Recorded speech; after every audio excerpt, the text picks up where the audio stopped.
Legacy Precious Metals is the company that I trust to give you good and patient counsel for investing in your retirement. The Biden administration has caused a financial crisis and they have no clue how to fix it. Oil prices have skyrocketed, and when oil prices go up, not only do your expenses go up, but the cost of transportation and shipping spikes, leading the prices of goods to rise. And we are already seeing record inflation. That's the last thing that we need.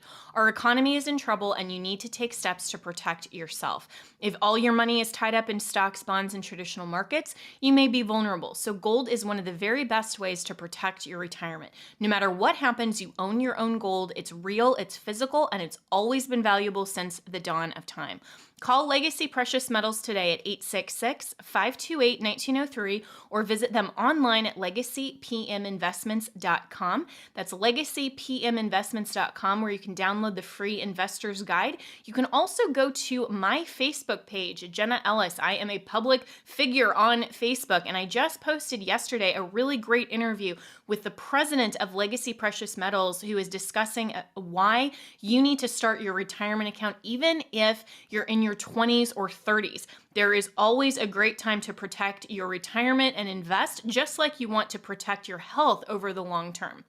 So go to Legacy Precious Metals at legacypminvestments.com or call 866-528-1903. All right, well, 2022 is going to be a critical year for America. AMAC, the Association of Mature American Citizens, along with their nearly 2 million members. The fight to stop out-of-control spending in the president's Build Back Better scheme is far from over, and Congress is plotting more legislation that could hurt our seniors. The midterm elections will be a battle for freedom versus socialism. Unlike liberal groups, AMAC is America's conservative, action-oriented 50-plus organization fighting hard every day here in Washington and across the nation for our seniors. So I'm urging you to choose AMAC now. You will receive all of the great membership benefits, including AMAC discounts on hotels, travels, and restaurants, and your membership will support your conservative values. So go to amac.us/Ellis.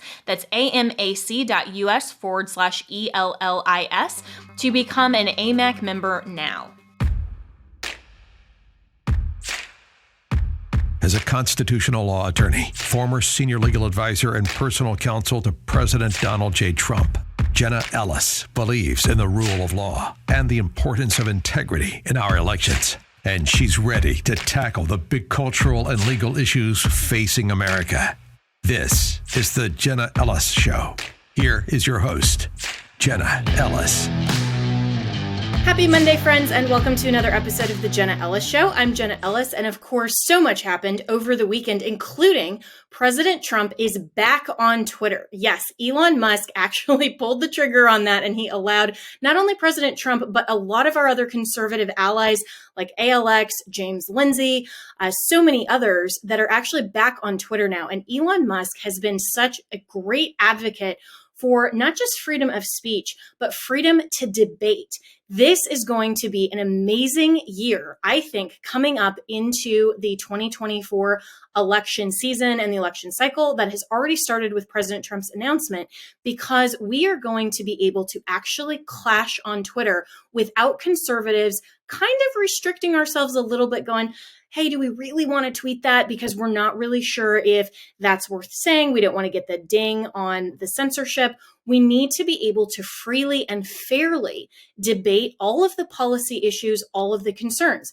Leftist liberals have for far too long been able to simply go with their opinions and censor all conservative opinions under the guise of, well, we're fact checking, we don't want misinformation to get out.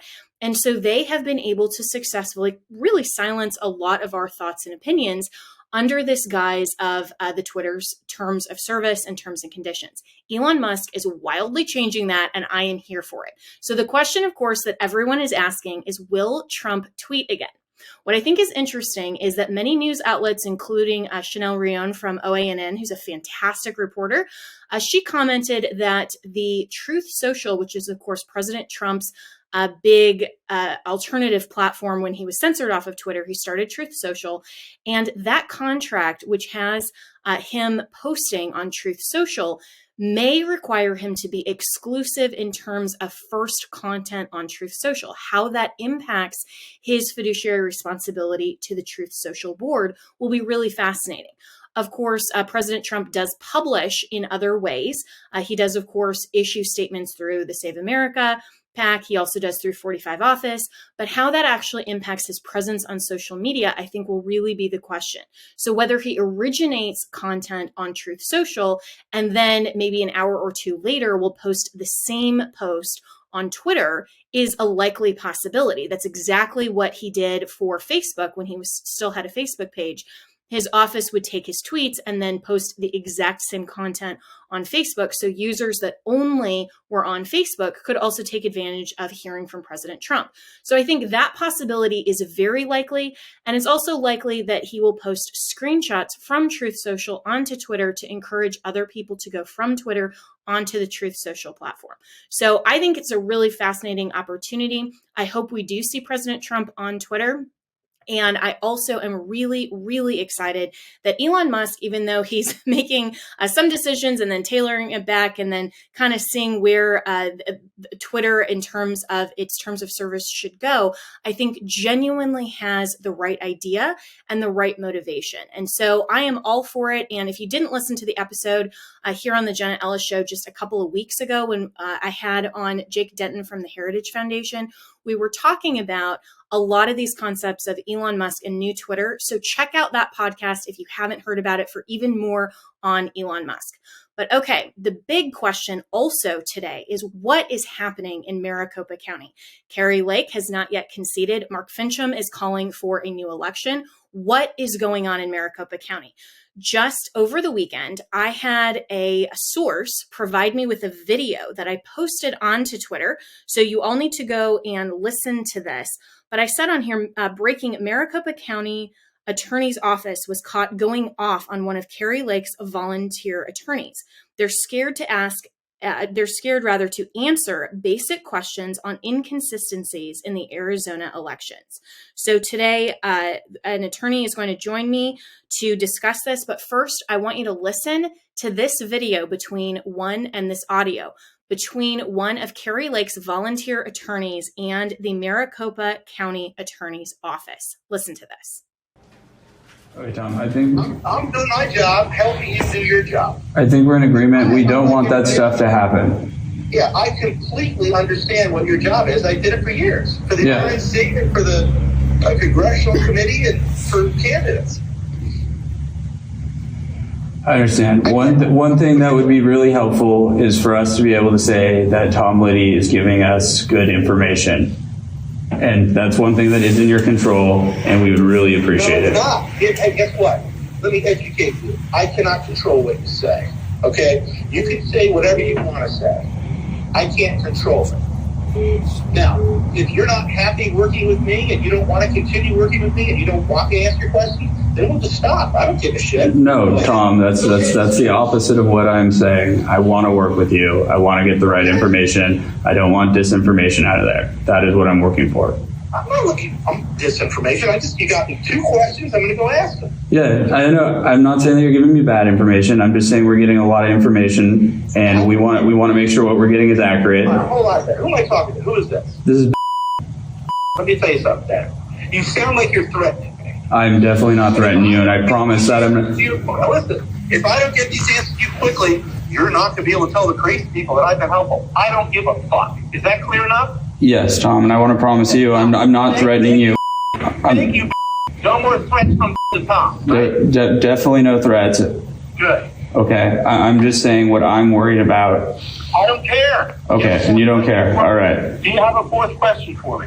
I think that's all our questions, Tom. All right, so let me go and try to get to the answers. Thank you, Tom. I appreciate it. Thanks. So joining me now is attorney Tony McDonald, who actually shot the video and got the audio that you just heard. So Tony, what exactly happened leading up to this conversation, and why was it so interesting for you to actually record this conversation? Sure. So I was in Arizona as a volunteer, just trying to be helpful. And, in the first few moments that I'm there, I see some of the volunteers reaching out to Maricopa County asking really simple questions about voters who had been disenfranchised in this election. I mean, these are folks who had been had their ballots canceled, those sorts of things. And I know the campaign had been trying to get this information for days. And so they reach out to this local official, and he goes berserk, on this phone call with these volunteers who are asking for very simple information. And so as I was sitting there, I'm going, this is nuts. I mean, this really is incredibly insightful. It's newsworthy. It's blowing my mind, And so I said, well, let me just pull my phone out here, and somebody needs to record this for posterity, because it really does set the context for what we're dealing with here. I'm a litigator, and I've had cases through the years, and one of my cases, we were trying to prove fraud, and we failed in the case because what we ended up discovering was that the plaintiffs were just incompetent. Right? So it's always really hard to tell the difference between incompetence and fraud. But whenever you're sitting there and you see somebody completely losing their mind, seemingly acting in total bad faith, I mean, I think that's really informative as to what you're dealing with. And so that was my takeaway. That's why I thought it was newsworthy. That's why I thought it was important. And I think it really speaks for itself. Yeah, and I think it's really interesting and very important for people who are watching what's unfolding in Maricopa County specifically and in Arizona generally, who have questions about election integrity and want to be able to ask those questions to the officials who are supposed to be counting the ballots legally, according to state law, and fairly and accurately. And why do we still not have results? And this is this is so long later. I mean, we're coming up on 3 weeks when we still really don't have results. We don't have answers to these questions. And so as this video now has really gone viral on social media, has there been any response? I mean, you're a volunteer lawyer out there. I've talked to Harmeet Dillon, who's doing some great work on behalf of the RNC out there, even though I think the RNC generally, we can talk about that and some of the McLeadership issues. But what has there been any response from Maricopa County? Yeah, the only thing I've seen was just more hostility from this Tom Liddy character. So, no, I mean, unfortunately, we have a problem there. And I'm coming in, I'm out of Texas. So, this is some of my first exposure.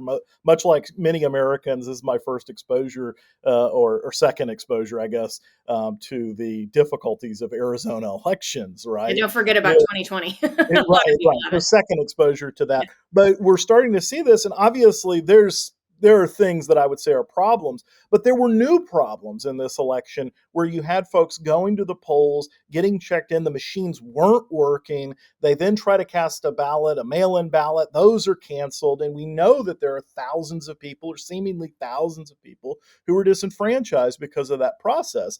And so it is something that absolutely deserves answers. It must be answered. I mean, we have elections there that are divided by hundreds of votes. There's others that are by thousands of votes, and we don't even know, these simple answers to these simple questions about how many people were disenfranchised and what happened with those votes and whether those votes should be counted. And so I think I don't know what will happen there, but certainly it deserves scrutiny. It deserves action. Absolutely. And it deserves to have those questions answered and whether or not the election was administered according to state law.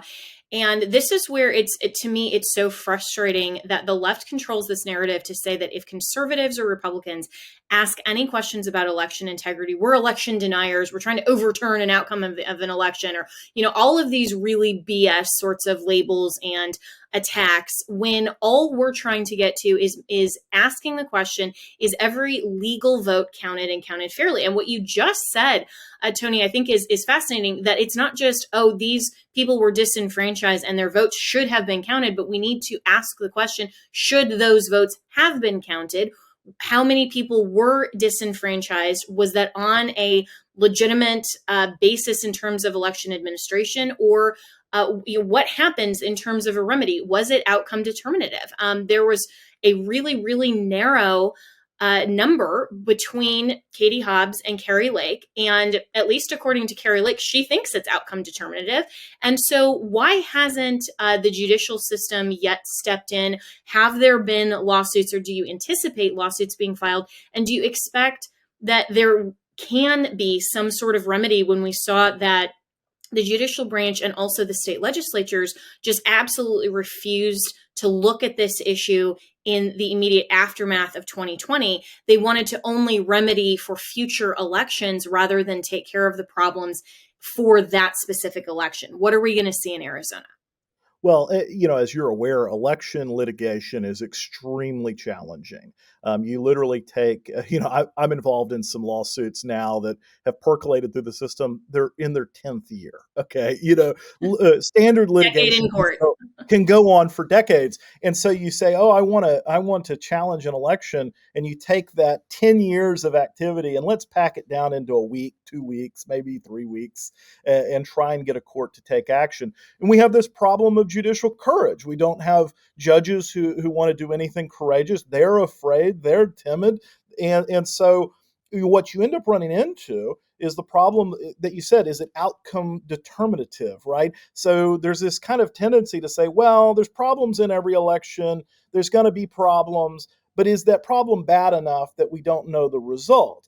And I think here that very well could be the case, but that's the problem, is that you kind of have to get some basic information about how many people were disenfranchised before you can even make that case. And you have to make that case in order for a judge to kind of even entertain whether you're going to be able to ask.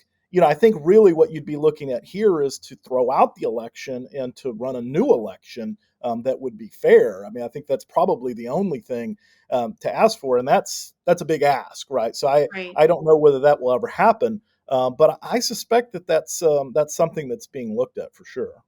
Well, I hope that it is, and I hope that some form of more immediate remedy is fashioned by the courts to deal with instances like this. And a really important point that you mentioned, Tony, I think is so important for people listening to this to truly understand from a legal perspective that most of this type of complex litigation in terms of civil litigation does generally go on for years, if not a decade or more. I mean, it's no longer a day in court, you get your decade in court. And when you're dealing with something that is a harm that, is just a monetary sort of settlement for something that incurred and you go through the discovery process, there's not a lot of really immediate deadlines that have to be met, that the harm can't be somehow remedied on a fashionable judiciary remedy scale. Obviously, making the person whole again and some of those other more philosophical and legal questions, are totally debatable. But when we're talking about an election and we're talking about the fact that government has to continue to move on, I mean, we have to have an Arizona governor. We have to have an Arizona Secretary of State. We had to, in 2020, have a president or trigger the system that a president would not have been ascertained by January 20th. We have constitutional deadlines on the federal and state level that are triggered, that we need a more immediate remedy than just to say, oh, sure, let's deal with this in a decade after, Katie Hobbs' second term. I mean, that's not a fair or equitable or just type of remedy in this situation. And so in your perfect world as a lawyer who's now, seen this multiple times, and been on the ground, what types of measures could the judicial branch take, or could state legislators take, to say we are going to fashion in law specific remedies to hear election challenges more immediately and be able to deal with this even if all discovery isn't immediately available and we only have some of these general understandings of, okay, this happened, machines were down, we don't know exactly how many people were disenfranchised, but we know it's significant. We're not talking about a couple hundred ballots, we're talking about a couple thousand ballots. Should there be some range? I mean, what can the process do to make this more fair?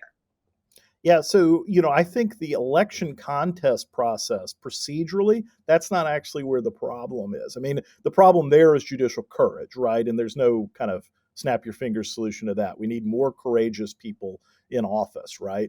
But Where we have a huge problem is in the information gathering stage, just like what you're seeing in this video, where a campaign in the days following an election is asking for simple questions, asking simple information that they need to figure out, hey, do I trust these numbers? Do the numbers add up? Do the number of voters match the number of votes? I mean, that's a totally, important thing that I've seen messed up before.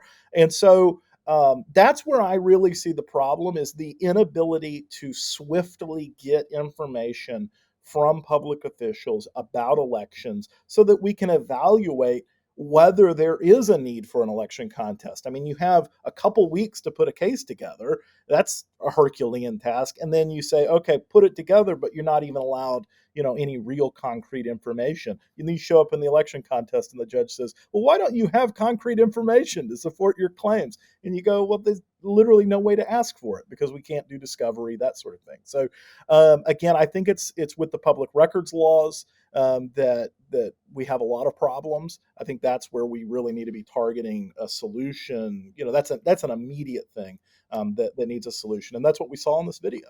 Yeah, and that's exactly the type of state legislature bipartisan action that should be taken to not just have election integrity issues that people now since 2020 have been very aware of, like voter ID and ballot harvesting issues, that kind of thing, but actually aggregating the data and having a published information about how the election administration actually happened. I mean, it would be like you have a sporting event and you have two teams and there's a flag on the play and the umpires go and deliberate and they don't actually give you any information. You don't have the instant replay. You don't have anything except this kind of vague call on the field of, oh, well, this team won. It doesn't really make sense in terms of being able to go in and challenge it. And that's kind of a poor analogy, but hopefully people understand where I'm going with that. But in terms of what the state legislatures can do, it's really frustrating to me, and it has been for the last 2 years, that election integrity legislation, it's moving. There's a lot of hope. There are a lot of things that are better since 2020. But as you're mentioning, Tony, there are still things that do need to change. And these election officials, if they're really calling the shots fairly, and they're aggregating data fairly, they should want to be fully transparent and have accountability. This shouldn't be hard to have an immediate audit. If you can see, I mean, there are thousands and probably millions, if not billions, of bank transactions that happen electronically every day. And we always have audit trails for those because everyone wants to be able to track their money and make sure that the correct amount goes from the correct account to the correct destination. And we have audit trails for that. And yet we're only talking about, a few million votes, and somehow that can't be immediately tracked. And we're, again, almost 3 weeks later, and these kind of shenanigans are still going on. That's what's frustrating so many conservatives, because we feel, and I see all of this on, the social media commentary, a lot of people feel that any of these inconsistencies or glitches or the lack of transparency and accountability always goes, or if not, 9 out of 10 times goes on the side of benefiting Democrats and not benefiting Republicans. And that seems very questionable. So when you're talking about overt fraud and bad faith versus recklessness, that's a really fascinating question to me as well, because why aren't we seeing some of this affect the Democrats as much as we are the Republican candidates? Yeah, well, and it's really everything's echoed by the media chamber that supports Democrats, so that's part of the problem there. But I would just really say, like, in addition to these legislative solutions, there are a lot of great people who serve on bodies that certify elections, and they need to understand that that's not a clerical task. I mean, they need to be asking questions. They shouldn't certify an election before they trust that the results are accurate. And if you don't have this information, they don't even have the information to know whether the numbers that they're certifying are correct. So, that's kind of part of where it gets solved is by people stepping up and like understanding their role. That's Republican elected officials. So I really think you're absolutely right. I mean, we need to be more diligent. We need people stepping up to make solutions. We can't just tolerate not knowing and not trusting the results of elections. Yeah, 100%. And Tony, I think you did an amazing public service to everyone who's watching Maricopa County by stepping up, taking this video and showing people how public officials are reacting to simple questions and inquiries. And so for everyone watching this, continue to ask questions, reject all of these ridiculous names that people call you. I mean, I've been called every name in the book. I don't care, because I will still continue to stand up, speak truth, and also ask questions, hold elected officials accountable, and make sure that we continue to, through we the people, form a more perfect union, because we can, with our civic engagement and involvement, continue to lobby our elected officials and make sure that they do make some of these very, very important changes. And like Tony just said, you also have to have your state and local officials understand what their role and responsibility is. During 2020, it was shocking to me that state legislators didn't even understand their role in federal elections. They thought, oh, this is all up to Congress. I mean, we need to make sure that each state and local official who actually has the power understands what their role and responsibility is. So, Tony McDonald, thank you so much for joining me today. And we will continue to monitor the situation in Maricopa County. I'm talking with Kari Lake and Harmeet Dillon and others who are on the ground in Arizona. So hopefully we will get some answers very soon. I'm Jenna Ellis, and this is the Jenna Ellis Show. Make sure that you are subscribed on Rumble, YouTube, or any of the audio channels, wherever it is you subscribe. And also, as we're coming into the Christmas season, make sure that you are using promo code Jenna on MyPillow and also my store. My favorite thing is my coffee. In fact, I might have a glass of my coffee with my podcast every day. I love Mike Lindell, and I love that he is a sponsor of this podcast. So use promo code Jenna wherever you shop, and make sure that you get all of your Christmas slippers and blankets and everything else from MyPillow. And I will see you tomorrow.